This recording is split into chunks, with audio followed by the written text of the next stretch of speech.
Welcome everyone to another OCP TAP session. This is call number 111. And today we have Emily Caldwell.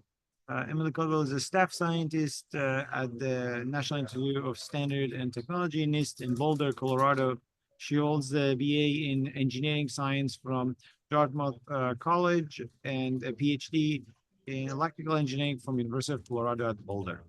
Her research focuses on free space optical time transfer for fundamental physics tests and redefinition of the SI second. Today's talk is about free space optical time transfer, principles and applications. So with no further ado, Emily, the floor is yours. Great. Well, thank you for that introduction.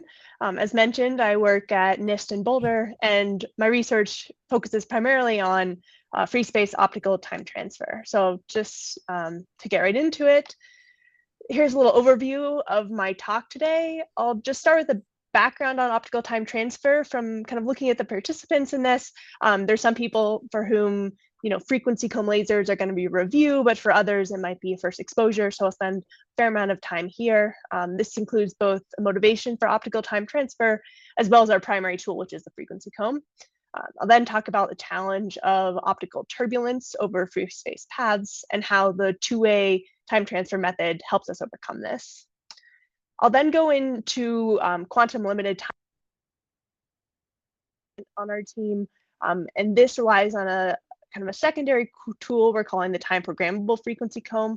And this lets us really enhance the sensitivity of our measurements, which ultimately enabled a demonstration we did a couple of years ago of time transfer across a 300-kilometer path between Hawaiian volcanoes. So I'll talk about the results from this. The exciting thing about this test was that it showed we could do time transfer at losses that you would expect for ground to satellite links. Actually, a ground to geo link is comparable loss to what we are seeing in this Hawaiian experiment. And then finally, I'll talk about some really recent work, kind of preliminary, not yet published work we've done on a free space 3-node iodine clock network here in Boulder. You can see some photos from these field experiments on the right that I'll go into more later. So to get things started off, I thought I'd kind of contextualize where my work sits relative to some of the work that you guys might be familiar with on this call, just looking at time scale, a sense of time scale. So, your network time protocol, that time card, which was fun to read about for me on, say, microsecond scales. Then you have your GPS or your chip scale atomic clocks kind of in the intermediate. But my work really focuses on kind of this femtosecond frontier region where we have both portable optical clocks that might run with rubidium or iodine, and then really state-of-the-art laboratory optical clocks. And that's really the realm that we work in. So the applications of these clocks are numerous. There are many fundamental physics research experiments that you could run if you have really precise optical clocks. Some of these include tests of relativity, and upcoming we have some exciting tests we're going to do with some portable clocks around here in Colorado that will test general relativity. We also have dark matter searches, and these are ongoing experiments, some that have already been performed. There's also the idea that you could sense gravitational waves with optical clocks. Then, of course, there is time frequency dissemination, and part of this is the redefinition of the SI second. There is a lot of effort in coming years to redefine the SI second around optical transitions rather than the microwave cesium transition that's currently used. There are also opportunities for distributed coherent sensing, and when I say this, I think the most kind of immediate example to give would be a next generation space-based BI. So we have the Event Horizon, which took the picture of the black hole, where we had distributed telescopes around the world. And there's actually an effort now to put one of those nodes in space to extend your synthetic aperture for this telescope type experiment. And you can imagine a scenario where you maybe have multiple nodes in space where you're trying to pass timing between those three so you can develop these coherent images. There's also ideas about advanced PNT, so that's position, navigation, and timing. There's some work out of DLR in Germany, this Compasso mission, which is looking at optical crosslinks for next generation GNSS. And then finally, chronometric geodesy, and this is really tied in again with the relativity tests. So there are many things you can do with optical atomic clocks, but you really, for most of these tests, need to be able to network and compare time between multiple clocks. I also want to point out that state-of-the-art optical clocks have really gotten better and better through the years. This is a chart showing the kind of the low point of the fractional frequency and stability. So the stability of the clock at long time scales on the y-axis versus year on the x-axis. And you can see that optical clocks have obviously surpassed the stability of microwave clocks and then continue to go down. So now 10 to the minus 18 is kind of the regularly achievable state of the art. The challenge is that if you have a clock that reaches 10 to the minus 18 and you're trying to network them, you need essentially optical methods of networking. So up above, I've shown a bunch of the kind of conventional RF methods of time transfer through free space. Those include GPS, two-way satellite time and frequency transfer, using both code and carrier phase. But you can see that these just sit above the optical clock. So if you're comparing two optical clocks using one of these methods, you'll essentially just be measuring your method and not the actual clocks themselves. Now, if you have fiber running between your clocks, you can compare them well. This is a well-established, mature technology. In Europe, there's extensive networks of fibers that let you compare clocks. They're up to over 1,000 kilometers now of cascaded repeater nodes have shown the ability to compare optical clocks. Within Boulder, where I work, we have what's called the BRAND network, which connects NIST to the University of Colorado and some other locations. And there have been optical atomic clock comparisons using that network as well. So this is a well-established technology, but there are some cases when you simply cannot run fiber. So think remote locations, portable clocks that are moving around, say a clock on a plane or a clock in space. This is really where free space time frequency transfer comes in. And you can see that we've shown, these are kind of the spoiler results for our work, that over short links and links up to 300 kilometers even, we can achieve instabilities that are lower than the state-of-the-art optical clocks, which means that when you're using this method to compare clocks, you're measuring the clock and not the time transfer method itself. So a little bit about how we operate.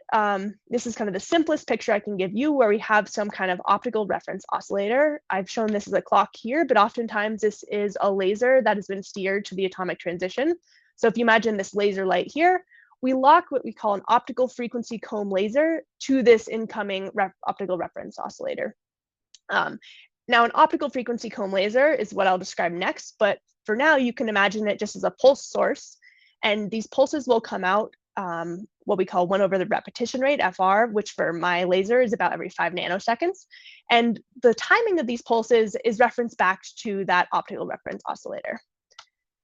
Now we can add in a controller that will count the pulses as they cross a reference plane. And this is, in this simple picture, we basically have defined a local timescale and generated a frequency reference. And I do want to point out the local timescale part of this, because for everything I'm talking about today, this is not connecting to UTC. This is more local or relative timescale measurements. So a bit more about this frequency comb laser. Here I'm showing both the frequency domain, which you can think of it as, say, 1 million narrow line width lasers that are all coming together in the frequency domain to generate a pulse output with really narrow pulses. So the pulses are on the order of, say, 100 femtoseconds wide, and the spacing between them is about a 200 megahertz repetition rate, so 5 nanoseconds apart for my laser. Now, the advantage of these lasers are that they're broadband, so there's lots of optical bandwidth, and they're also relatively narrow line width. Now, there are many ways to generate this.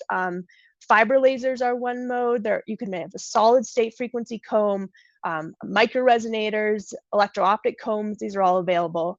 In my case, we use these 200 megahertz repetition rate lasers that are based around erbium fiber, and these are passively mode locked, in my case with a saturable absorber mirror. So essentially I turn on my laser and I immediately get pulses out.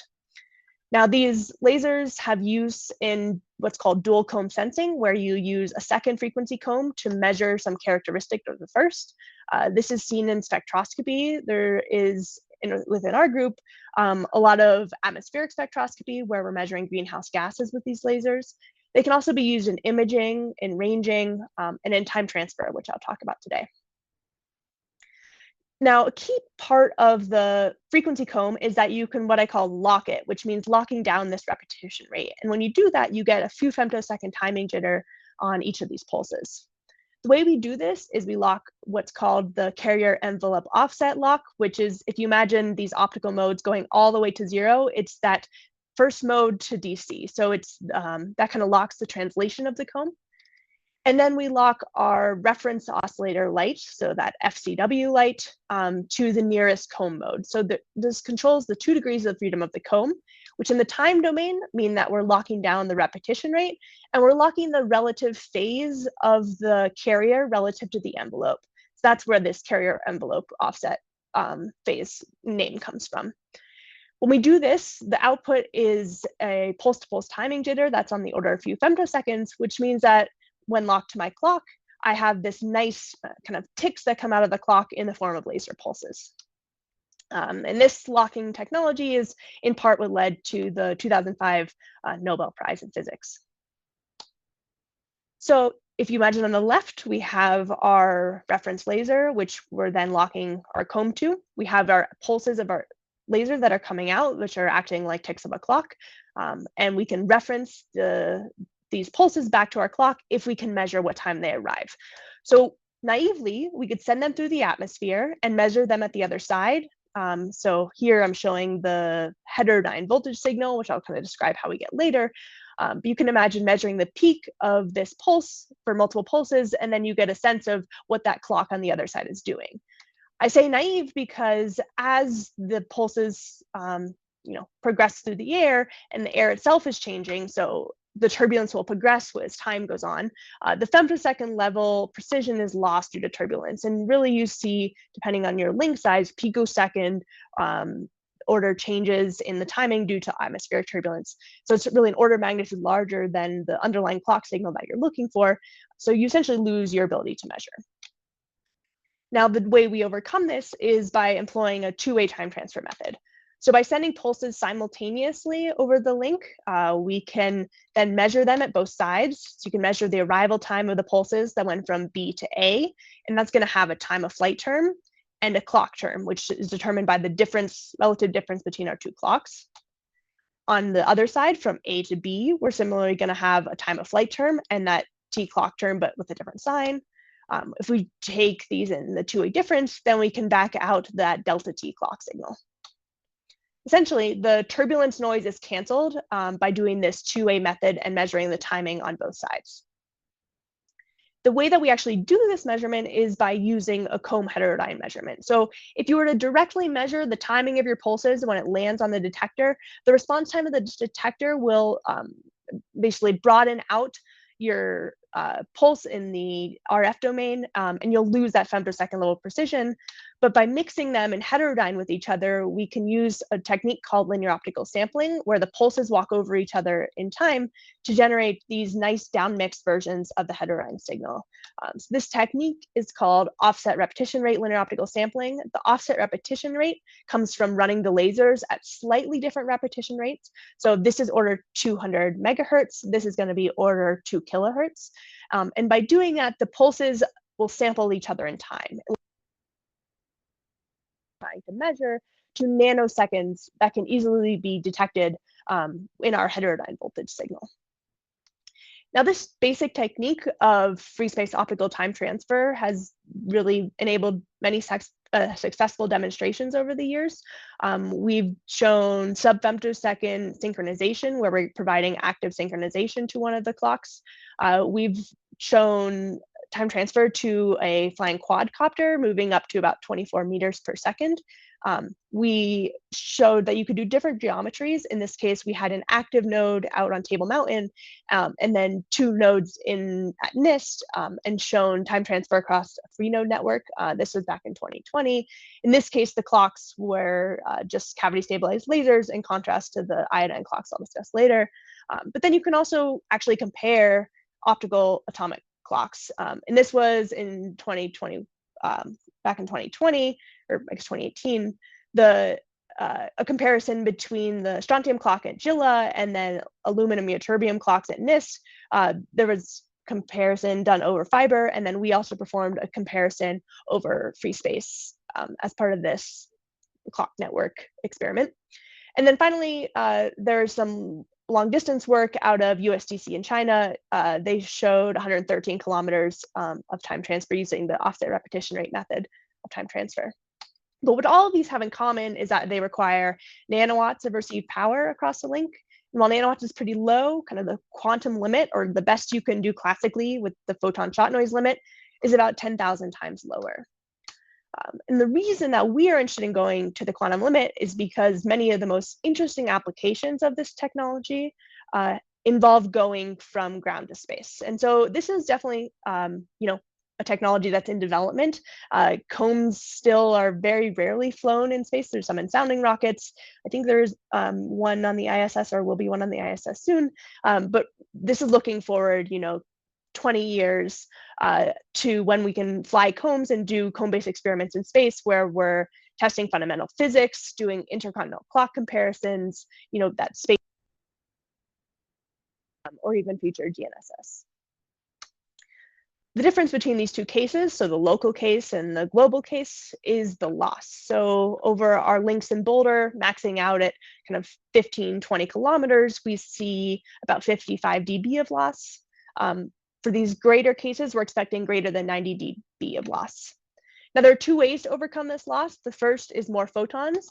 This is the paper I mentioned earlier out of USDC, where they did the 113 kilometer terrestrial demonstration. The way that they were able to tolerate the high loss for long terrestrial links is by amplifying their comb. So we launched about 4 milliwatts of light. In this case, they did a really nice amplification of their comb up to 1 watt in band. The downside of this is that it requires kind of extensive water-cooled EDFAs, so it really blows up the swap, which makes it a little less feasible unless you have a large satellite for future satellite technology. Our approach was to make better use of our photons. The idea here is we're kind of targeting, say, if you have 10 centimeter ground and space apertures and only 4 milliwatts of comb power, can you still perform time transfer?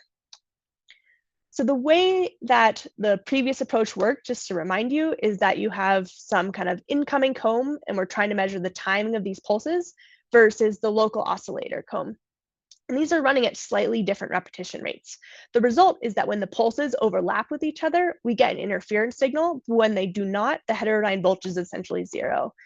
This interference signal is actually a bit broader in time. That's that femtosecond to nanosecond mapping that I talked about. So we can measure the peak of the interference signal and map it back to the timing of the pulses.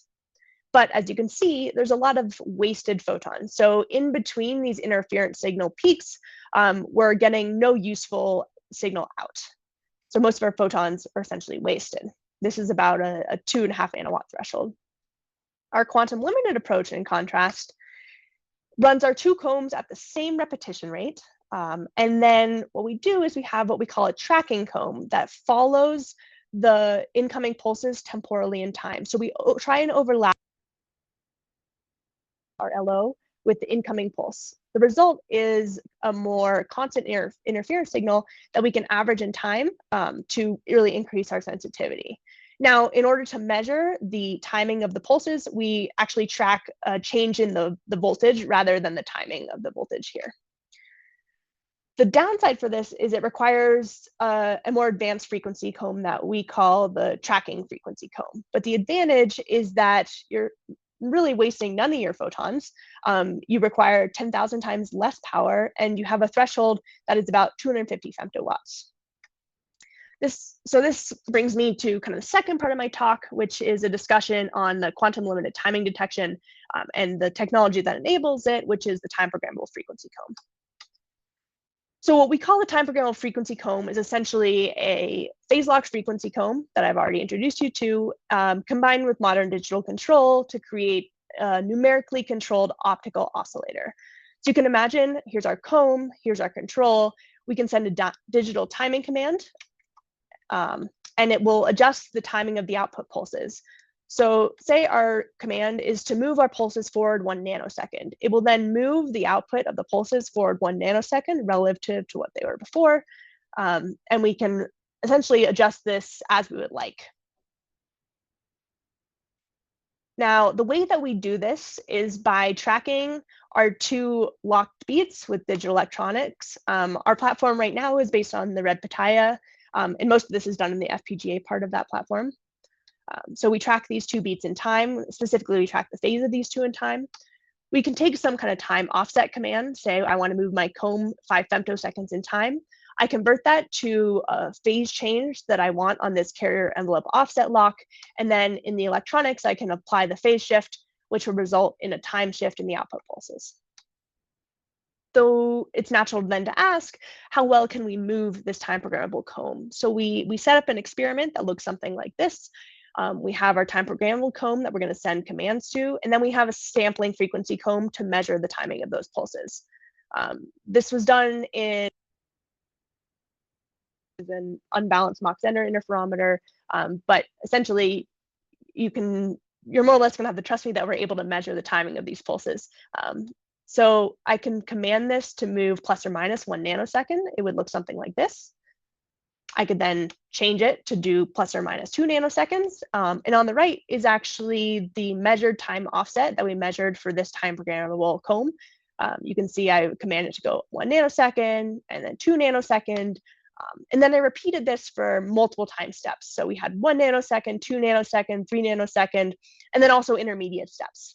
I then took the time offset error where I compare the command size that I want versus the actual measured step size. And for each of the different commanded changes, here are the results for how well we were able to move the comb. And just a few statistics was that the mean time offset error was less than an attosecond, and the standard error for this was about 2 attoseconds. So we're able to move the comb incredibly precisely, and that lets us trust that our comb is moving as we expect for the time transfer. And then we have the added security blanket, more or less, that ultimately this is in loop. So even if we move something and it wasn't exactly say there was an error and it was 1 femtosecond off, that will then be measured and corrected in loop. Which brings me to the next part, which is how we use this time programmable comb and turn it into what we call a tracking comb. And so if you imagine our signal comb that we're trying to measure the timing of these pulses, I have our time programmable comb, which is my local oscillator here at the same repetition rate.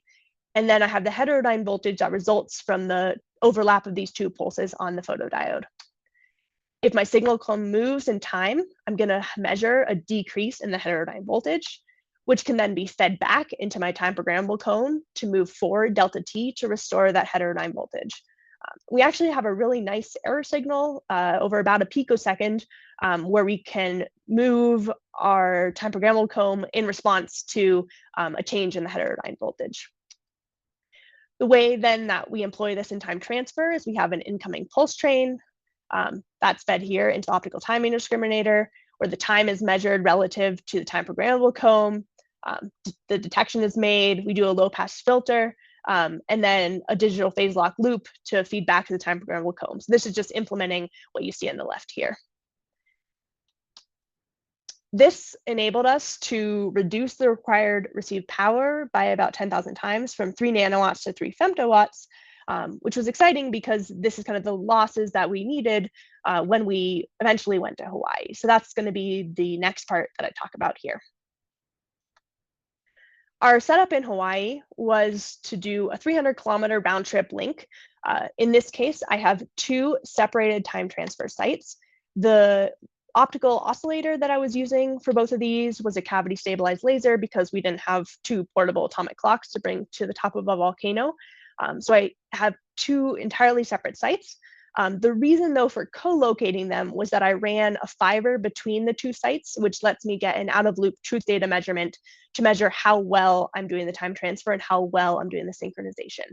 So in this case, since I have 2 different cavity stabilized lasers, if I don't synchronize my 2 lasers, then the timing of the 2 sites is going to walk off. So the data I show you is actually synchronized data where you have an additional loop where we compute the 2-way difference that I talked about before and apply that feedback to our Site B laser. But essentially what we're doing is sending out pulses bidirectionally through the link. On the Maui side, we have what we call a cat-eye retroreflector, which is basically a hobbyist telescope. And at the eyepiece, we remove the eyepiece and we put an optical flat. So it acts as a giant retroreflector. This is sitting on a separate volcano in Maui. And we're pointing our lasers between two different terminals and doing the reciprocal bidirectional link across the 300 kilometers. And the link loss for this is about 90 dB. So one site looks something like this. We have our optical reference that is used to lock both our tracking comb, and this is again the local oscillator comb, and our clock comb.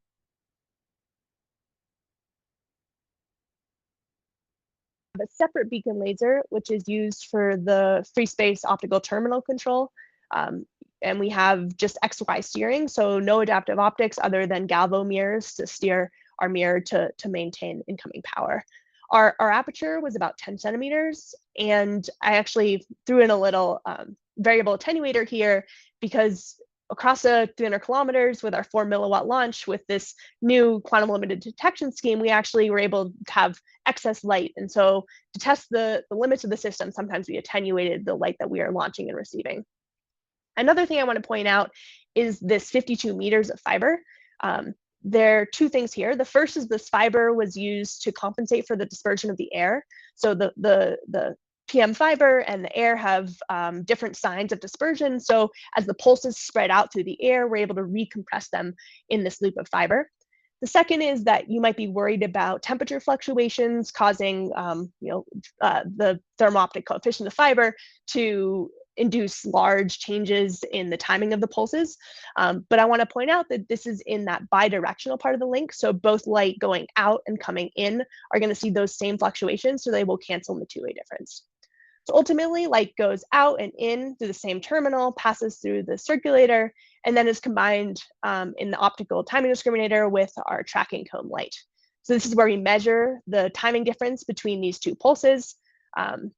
We applied a Kalman filter to help us overcome fades, especially long fades for our system, as well as track the expected offset between our two cavities, our two clocks. The output of this is used to feed back to that tracking comb to maintain temporal overlap, also to do the two-way combining, which is doing the synchronization lock. So this is that lock to maintain our two clocks at the same rate, in this case, adjusting the timing of the clock comb. As I mentioned, we have an out of loop measurement, and that's shown here in this bottom part where I have light from the Site A clock comb and just simply mixing that with the Site B clock comb and synchronize our pulses. The two pulses will overlap in time. And then that is not using any kind of feedback, but if everything else is working, that overlap will maintain. What this looks like in practice is a little bit messier. So this is what we call the transceiver, where we have all the fiber optic parts. Part of this is the optical timing discriminator, part of it's the circulator, and then a bunch of other components that are needed for locking our two combs to the optical reference. The comb itself looks something like this. This is kind of a first-gen NIST home-built comb. Combs are getting smaller and smaller, but this comb itself takes about 60 watts of electrical power. And then all packaged up, this was actually in the dome in Hawaii. You can see we have our combs here on top, and then miscellaneous electronics required to run them, and then our two free space optical terminals here looking out the dome. We packed our equipment up from Boulder. So here is my system laid out on the shelf. We put them in Pelican cases that we just sent off into the void. And then 2 weeks later, they showed up on the side of a volcano in Maui, which is a bit nerve-wracking. But then we unpacked them into this building. This is the Mauna Loa Observatory on the Big Island of Hawaii. Interestingly, this is where the Keeling curve is, where they've been measuring CO2 since the 50s. So that was some interesting science history. But our building is this one here with the dome. The commute is about an hour and a half each way. And it's through this one lane, very windy road through the lava field. The slightly unfortunate thing is that the way the clouds work is that the clouds come up during the day between the inter-island channel and come down at night. So ultimately, we ended up working night shifts to get all of the data, which made working in Hawaii for a month a little bit less fun. But here's a picture of the telescopes pointing out from the Mauna Loa Observatory out to Haleakala, which you actually can't see in the photo. Here's a little picture of the control room and the dome below, where we have our comb set up. This is kind of, you know, our first gen system. So these are all our photo detectors. Electronics are under here. I do want to point out that the building HVAC system is a fan cut into the wall. And so when it's hot, we would turn on this fan. We had, I guess the heating method was the output of all the electronics for our system. So here's on the other site. This is the cat-eye retroreflector, which is looking back towards Mauna Loa Observatory. In this case, you can actually see the link. And then this is the view from Haleakala looking towards the Mauna Loa Observatory. So looking at an IR camera in here, looking back here. So you can see this is the laser being shined at us. Ultimately, we were able to close the link, which was exciting. And here are some of the results. So on the top is the received power in picowatts. You can see for most of the time, we're well above our 270 femtowatt threshold, and that represents about 100 dB of loss. And at the same time, we see really large fluctuations in received power, and that's due to atmospheric turbulence, an effect called scintillation. At the same time, we were able to synchronize our two clock combs. Shown here is both a 1 second average for the 5,000 seconds and then a 10-second average shown in yellow. And that's all well within the plus or minus 10 femtoseconds. Can also show this in modified Allen deviation form. So before we left Boulder, I measured our system over 2 kilometers. And that's this open circle dot here. And then across the 300 kilometers for both a 4 milliwatt launch, which is the full power of my comb, and then an attenuated 40 microwatt launch for the squares and circles respectively. Now, the exciting thing was that these kind of reached below state-of-the-art, definitely state-of-the-art transportable clocks, but also some state-of-the-art laboratory clocks at long time scales, especially for the full power. Now, the discrepancy between the 2 kilometer and the 300 kilometer is partially due to the received power. So as I mentioned, we're at the quantum limit. So the quantum limit will look like lines on the MDEV like this, and we're definitely at a lower received power than at the 2 kilometers. So that's part of the raise. But there's also some non-reciprocal turbulent effects that we see. We're actually, this rides right on the quantum limit expected for the 2 kilometers, but the 300 kilometer. And our current theory is that there are some non-reciprocal dispersion effects that might be causing the pulses to get distorted more going one direction than the other in our system. And so that's our current theory of why we're not seeing the atmospheric noise fully cancel. But we can also look at this as a timing deviation and see that we're well below 10 femtoseconds kind of at all of our measured timescales. And 1 femtosecond for many of them, which was exciting for us to see. I also want to point out that this 270 femtowatt threshold represents only about 40 photons being used per timing measurement. To contextualize this loss, I made this chart where the x-axis is launch power as a proxy for swap C. So you can imagine here the way it's shown, decreasing swap towards the origin, and then the max distance for a 10 centimeter aperture in the y-axis. So this work in the Hawaii really expects us to go kind of beyond geo for the maximum distance for 10 centimeters. And interestingly, if I increase my ground aperture from 10 centimeters to 40 centimeters, I reach almost 120 dB of tolerable loss. This would also mean that you would probably need adaptive optics rather than just those galvo mirrors. But that puts us in the region of potentially cislunar orbits. So the idea is that you could go very far with this technique. Again, if you amplified your comb a little bit, which would increase the swap of your system, you could go even further. So that work was all done in June of 2022. And then in November, the volcano that we were on erupted. We were not there at the time, but all of our equipment was there. As of right now, this is still the status of the road. So the only road to that observatory, where all of our equipment was buried under several meters of lava in multiple places, which means that in 2023, we began replacing almost all of our equipment. And this time we were able to take steps towards reducing the swap of our combs, kind of starting to use some more commercial office. And that's really leading into the next part, which is our free space 3-node iodine clock network in Boulder, which we completed just this last spring. So for this experiment, we were going to kind of replicate our 2020 work where we did a 3-node network with just cavity stabilized lasers, but this time actually put three different clocks at each of these locations. So we have 2 clocks, both located in our laboratory at NIST. And then we have 2 separate free space links. So that's a total of 4 optical terminals located at NIST and at Table Mountain. So B and C are connected and A and C are connected.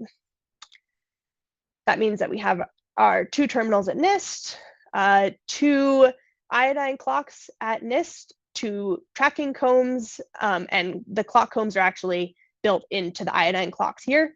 We have signal processors. Out at Table Mountain, we have, again, 2 different telescopes sitting in this dome. And then at this site, we have a single iodine clock with a clock comb, and then tracking combs and controllers here. So the setup looks something like this. What this requires is 7 optical frequency combs, 3 spectrometers, 4 different digital signal processors to measure our received signals. We have 2 different bidirectional links, and ultimately many, many phase locks to stay locked during the course of a measurement. Now, the portable clock that we were using, this was a collaboration with Vector Atomic. So the clock that we're using kind of has a performance similar to or better than hydrogen majors. And in particular, these were their molecular iodine clocks. Jonathan Roslin had a nice paper out about these clocks at sea, reaching down just above 10 to the minus 15 at longer time scales. So this is kind of well above the link noise that we expect for our time transfer system, but that's really what we want, right? If we're comparing clocks, we want to see the clocks and not see our link. So this was kind of a nice demo of that. Now, I want to point out that while we were working with Vector for this particular experiment, there are other clocks that have very similar performance, and those include clocks for LISA, DLR and their Compasso mission, I think, have an iodine clock.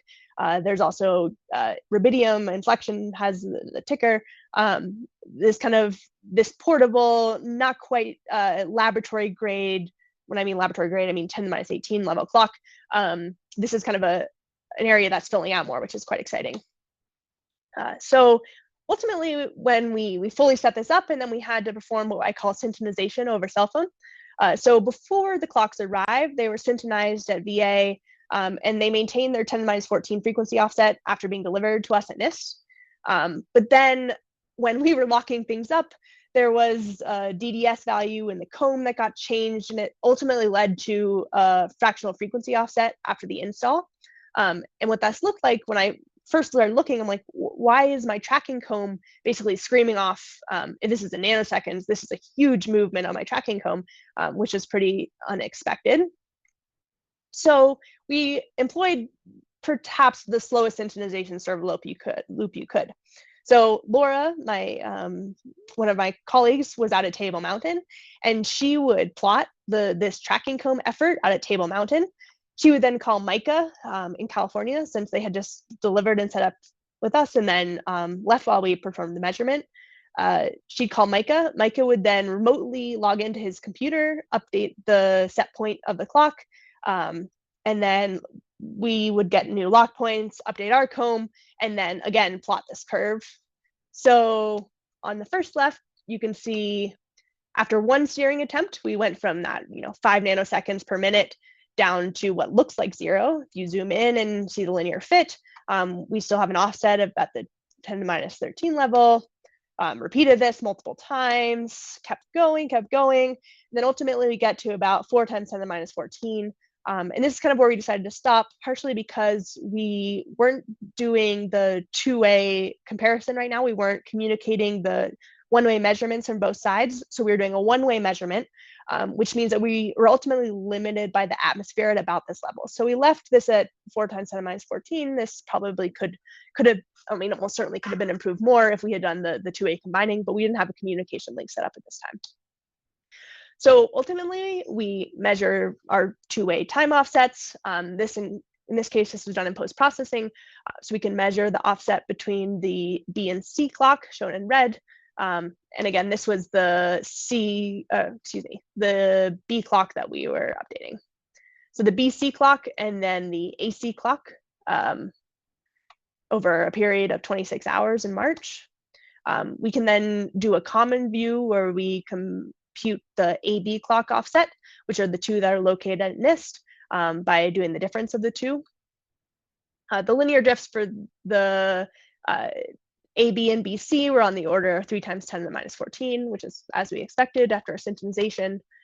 If we detrend, we see something like this, where we're seeing kind of 100 picosecond drift over 26 hours. Looking at the modified Allen deviation of this, reaches just below 10 to the minus 14, which matches, again, what we were expecting to see. And here is looking at the link where I've taken the MDev from our Hawaii work and put it on this plot to see that in this case, we're seeing the clock performance, and the link is just the supporting backbone here, which was exciting. So there's another part of this where we had that difference. We also had a phase noise analyzer for the AB clocks. And this let us do an out of loop measurement again to verify that the free space network was working as expected. So if I compare this phase noise analyzer with the open path, I get the green dashed, which just sits right on top. Here is zooming in a little bit on that counter value in the open path, and then the difference here. So we're kind of less than a picosecond between the two. And we're still trying to figure out what is causing is the dominant noise source for this difference between the open path and the phase noise analyzer. So ultimately, I've kind of shown you two of our demonstrations. We have the 300 kilometer, PCOX is an internal acronym for photon efficient system. We then reduced the swap of our combs from our kind of 60 watt combs to the next generation, which sit right around 10 watts per comb. And with those new systems, we did this 3-node NIST VA iodine clock measurement. Now, the other axes that we're interested in are the distance, and that's really where our quantum limited detection helps us go further. And then the other axis is velocity. And so this is where most of our current work is in, like how can we translate this time transfer system to platforms that are moving much faster. So initially this will probably be ground to airplane, but in the future, we're very interested in ground to satellite type missions. So in summary, I have described optical time transfer and how it enables time and frequency transfer at the sub-femtosecond or 10 to the minus 18 level. I have described how cone-based optical time transfer can operate over 300 kilometers when using this quantum limited detection method. And then I've demonstrated a 3-node iodine clock network limited by the clock performance across 14.5 kilometers of free space. And finally, discussed a little bit about how we're working to solve the challenge of time transfer to high velocity. I would be remiss if I didn't thank my team for this. The larger free fiber source and application group is here, but our core time transfer team is described here. In particular, I'd like to point out Bill Swan, who's done most of our free space terminal work, Laura Sinclair and Nate Newberry, who really led the group for many years, and Nate recently retired, which we're all sad to see him go. And then Fabrizio Giardetta, who actually published the first paper on free space optical time transfer and has returned to help us more. And then finally, JD Deschen, who is our firmware algorithm guy, really helping lead us in future algorithm development. And then a fun picture of the women of time transfer in 2019. So with that, I thank you and welcome any questions. All right, let's open the floor for questions. So let's see. I have one question, Ahmed. Go ahead, Asham. How you compare between this comb method and White Rabbit? Sorry, I think I lost you for a little bit there. How you compare between the comb method you described and white rabbit for time synchronization? Right. So white rabbit is going to be much less precise than what we have. Off the top of my head, I can't remember, but I mean, the big difference though is that that's like a well-established protocol that's used kind of widely, whereas we're more of a lower TRL kind of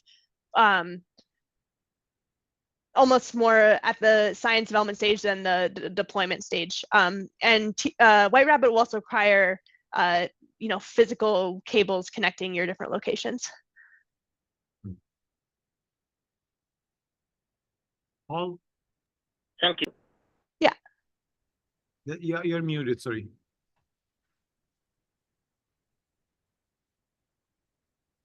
Oh, I'm muted? Or No, Paul is No, muted. I am. Okay. It's the finger trouble at my end. So, Emily, thank you so much for that. Was an absolutely amazing presentation and awesome work. So I have two questions. The first is, do you see any signs of cycle slippage in a network of clocks, particularly when you have 3 or more nodes? That's a great question. So the key for the frequency comb is this FCEO lock. So this is usually the one that if we don't have enough SNR, we'll lose a cycle and then see, iterations of 5 nanosecond slips. The upside of this technique is that we're able to ride through losses due to turbulence. So if I lose a pulse due to turbulence, that doesn't show up as a cycle slip. I'm able to count 10 nanoseconds instead of 5 nanoseconds. So that's an upside, is like we don't lose the phase tracking through losing one pulse. And that's the difference between this technique and a CW heterodyne. Excellent, thank you. And I have one more question, if that's okay. Yeah. Okay, so can you use the system to explore indefinite causal order, the quantum switch or superposition in time theoretical work, which has now been experimentally validated? I am not sure.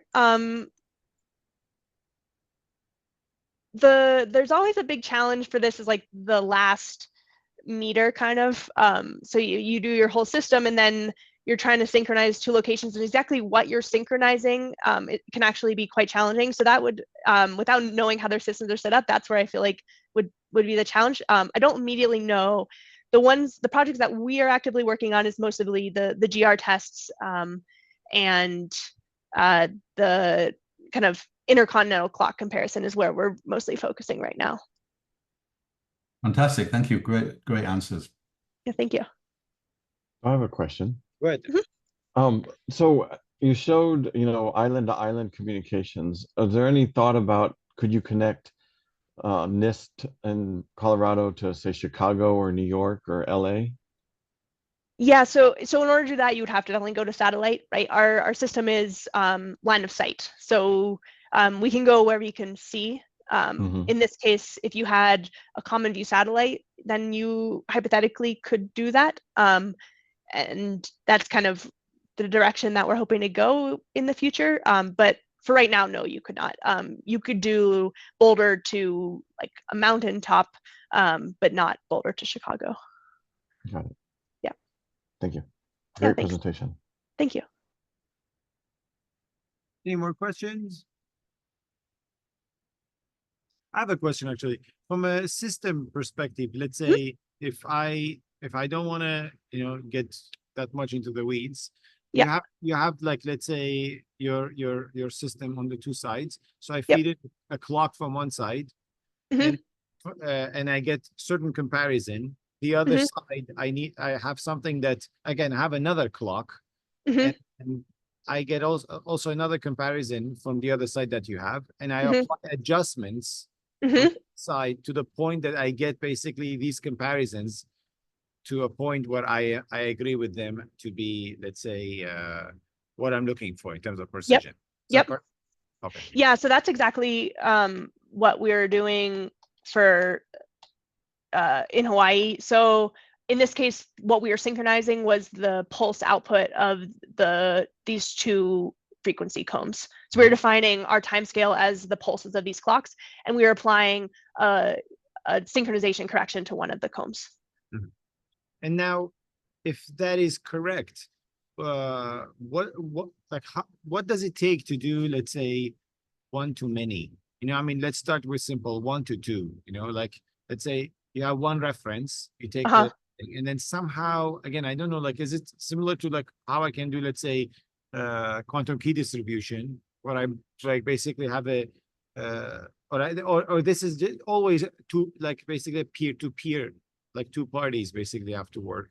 Yeah, I see what you're saying. Yeah, in the case, the obvious one would be like one master and then a bunch of minion oscillators you're synchronizing to. Maybe you could steer them to an ensemble if you were doing, if you could in real time calculate some kind of ensemble where you're adjusting how much you're trusting each clock based on the link availability, maybe. You could steer to that, but yeah, you're gonna need to pick something to steer to, I think. Yeah, because it is similar, let's say, how you have it, let's say, in White Rabbit. White Rabbit is also a peer-to-peer. Yeah, I'm gonna make a lot of people angry now. It is a peer-to-peer, but then you bring all these, like it's like a two-way thing. Like you try to of course you can have one side to act sloppy and not move, and ironically that will be the master because he's trying to do all the steering, and let's say freeze one side and go the other side. But then like in the implementation that we have, you have always White Rabbit basically between two ends, and then you have like the concept of quote unquote boundary clocks, and then from there you distribute again with multiple things end to end everywhere. And here with optics, I think if there was any let's say way to break it from there, here there is no way. I see, is that correct? Like because you're going two-way and you're doing the mixing at both sides. Yeah, and I think part of it is also the applications that we're interested in, where it's really well defined, like you're trying to get a frequency ratio between two different atomic species, or you're trying to synchronize two different microwave systems. That's kind of the application space that we're usually working in. Yes. Any more questions? I guess I had a quick question, if you don't mind. Question. Yeah, I guess, Joe, what Ahmad was talking about, like, do you think it would be possible to make some kind of like 1 to 2 system with this? I mean, even just like optical splitter, and then on the receiver side, you have 2 independent receivers, or like in theory, to make like some kind of boundary clock system, right? You have, like Ahmad said, you have some master oscillator, then you want to distribute it to 2 devices, and you want those devices to then distribute it more. I mean, you could definitely split you could have multiple terminals and split where you're sending that light. And then on the receive side, maybe you could do something tricky with wavelengths. Like if you had your comb at different like brought in different locations when we're filtering out, you could do like a DWDM. But yeah, you definitely need to, or I suppose if you had different terminals, then you could just split this into 3 ways and do 3 different measurements. But I mean, you definitely need to do the 2-way. That's like the fundamental part of it for each system that you're distributing to. The goal from going from 1 to 2 is more like going from, is based on this hypothesis or whatever that we call it. Like going from 1 to 2 is the hardest. Going from 2 to n is it looks like, but then when you say like, oh, just turn that to make it like this, it breaks through that. The goal is not going from 1 to 2; is going to 1 to n. Yeah. Suddenly you have like 30 terminals. Network, like we have interest in network, right? That's why we're like, how can we figure this? I mean, you can always transfer this back to electronics and then deal with electronics. It's like your backbone of precision. Yeah. And then how is this related also, let's say, to quantum key distribution? I mean, of course, I'm like, how can you take advantage of the two? Let's say you have countable key distribution also used there, and then you sample at the two sides and use this to get there, and then you just fine tune with that. I don't know, just thinking. Yeah, I mean, so I don't know. I guess I'm not that familiar with the different eaves, but maybe if you had like an eave that was somehow adding extra delays, and you were synchronizing, like you had the expected time of flight and measuring minute changes. I haven't really thought about it in quantum key as some way to prevent an eavesdropper, but yeah, I should look into that more. Yes. If Judith, are you here? Maybe Judith can. Oh, she left. Okay. Great. Judith will see that later in the video. Okay. I had kind of another system level question. Maybe this is my Yeah. naive understanding of this, but this is like a continuous process, right? Basically, you have to maintain continual light A to B and B to A. Not exactly. So actually, when we see like fluctuations due to turbulence, and we can ride over actually pretty long, well, relatively long. If we go into a fade, the Kalman filter takes over and basically won't, cause the system to go anywhere crazy. It'll just track where it is expecting the system to go. And then when we turn back on, as long as our pulses haven't moved more than a picosecond, we just will automatically come right back up and not have really lost like a phase. Essentially, we can track through those fades. It's if you lose it and then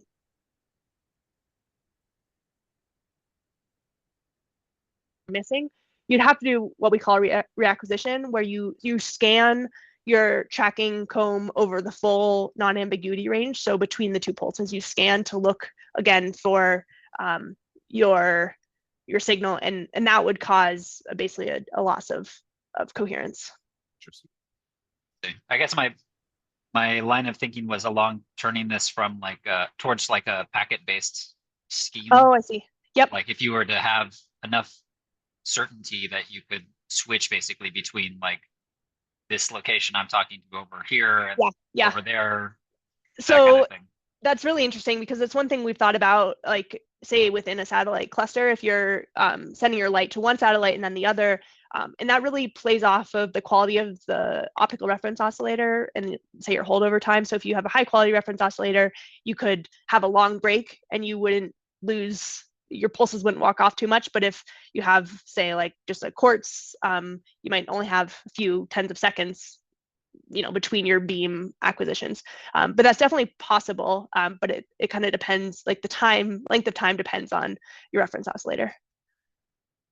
I guess I was thinking like, let's say you had like two remote sites trying to talk to the same master site, and you were to kind of coordinate between them. Okay, like that client site B will talk to the master at time X, and client site C will talk at some other time. Yep. And basically, the master will keep track of, okay, that was a transmission from A, and this is the two-way that I need to correct, like next time they try to talk or something like that, to make it more like a kind of like a TDM. I'm thinking of like a cellular network or something like that, right? You have time sharing over the common channel. Yeah. Would that I think that's entirely possible. Absolutely. It's just at that point, it's just more your beam steering, right? Because optical is so directed that I can't just broadcast it. But yeah, that's 100% possible. Is there any kind of like physical limitation to that? Like you have to use the same wavelength to prevent interference, so they really can't overlap or something? Or it would, if you're not really changing